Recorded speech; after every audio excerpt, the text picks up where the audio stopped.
আসসালামু আলাইকুম বন্ধুরা, দেখতে পাচ্ছেন আমার সামনে এটা হচ্ছে একটি সৌদি জাতের খেজুর গাছ।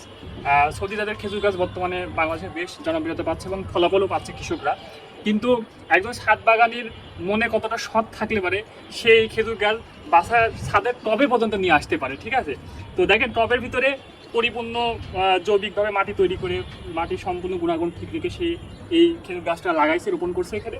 এবং এখানে একটা না তিনটা খেজুর গাছ আছে এবং তিনটা খেজুর গাছ দেখেই মনে হচ্ছে না যে খেজুর গাছের পুষ্টিতে কোনো ঘাটতি আছে, এবং খেজুর গাছের স্বাস্থ্য দেখে খেজুর গাছের কালার দেখে মনে হচ্ছে না যে সে একটি বাসার বাগানের ছাদের টবের ভিতরে আছে। এখানে যথেষ্ট পরিপূর্ণ পুষ্টির দিক থেকে আছে, পুষ্টি ভালো আছে এবং খেজুর গাছগুলো দেখে বোঝা যাচ্ছে এগুলো সুস্থ সবল আছে। তো শখ এবং ইচ্ছা শক্তি মানুষকে অনেক দূর পর্যন্ত নিয়ে যায়। তো দেখার বিষয়ে দেখা যাক সামনে তার এই খেজুর গাছ কী রূপ ফলাফল বয়ে আনে। তো সামনে যদি কোনো ভালো যখন খেজুর যদি ধরে আমরা দোয়া করি খেজুর যাতে আসে, তো তখন আমরা অবশ্যই আপনাদেরকে দেখাবো যে কেমন হচ্ছে, কেমন হয়েছে খেজুর।